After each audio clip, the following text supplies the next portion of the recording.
Hello and welcome to Technically Correct, the HRP game show where we try to stump our experts in one field by asking them a question in a completely different field that they don't know anything about.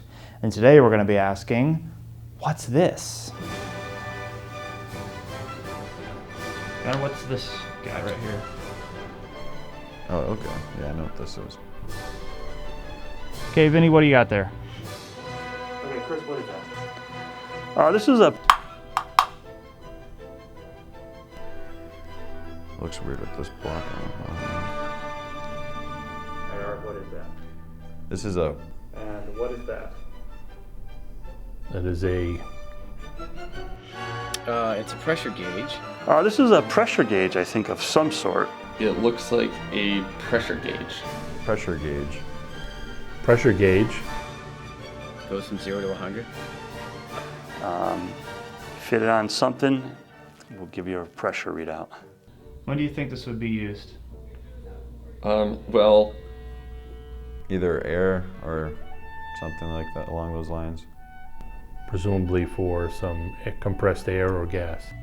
But I guess this could go to anything. I really don't have any idea of specifically what it would go to. But measures pound per square inch. Could be to measure some sort of flow or, part of a regulator for gas cylinder or something. I mean, I do see the fitting on the bottom, actually. I don't know if you can see it there. It has a little pinhole in it. So I'm thinking possibly there's some kind of valve that might have some kind of hose barb or pin, and then you kind of pop it on there and it should give you some kind of pressure reading. normally where it would say 50 psi, it just says federal violation. Federal violation, 30 psi max. So I'm assuming it has something to do with measuring atmospheric pressure and maybe a workspace, but that would be a hell of a lot of pressure in your own workspace. I could see this being used on a big machine, whether it be like a 5-axis, 6-axis, like a turning lathe or something along those lines. Yeah, when would that kind of pressure be encountered?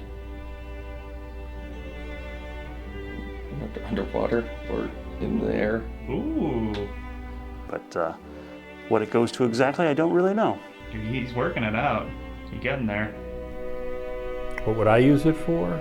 I would use something like this on my well at home.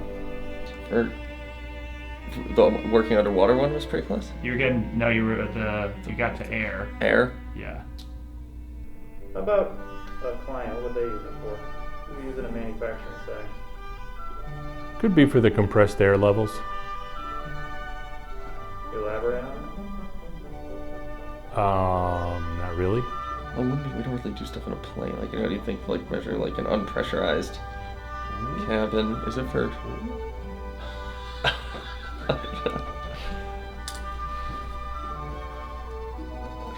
Is it for like it would accompany a worker like in like a plane that's unpressurized or a package? You don't need to measure your package. Measure your package. Basically, it has like an air gun attached to it. This is the pressure gauge for it. Pretty sure.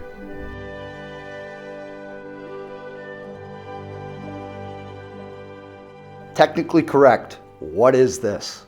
There were some interesting answers. But in reality, what this is a pressure gauge used for determining compliance to the 30 psi requirement for dead ending of an air gun. What most people don't understand is that an air gun can go over 30 psi, or pounds per square inch, of compressed air. What it cannot do is when it dead ends, be over 30 psi at the dead end.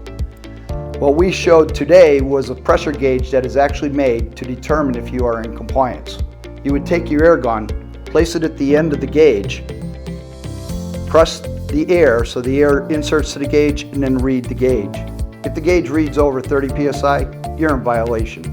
The reason this is important is what happens when you go over a certain psi with the air gun, you can actually create embolisms within your blood when you dead end to your own skin and send the air directly into your bloodstream without even making a contusion to your skin or throwing chips to your coworkers when you blow off things, which you're not supposed to do, but we know everyone's going to do it. And now the chips get embedded into someone's skin or their clothing.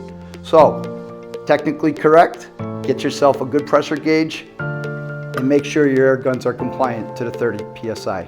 Thank you. Have a nice day. Well, I hope you found that engaging.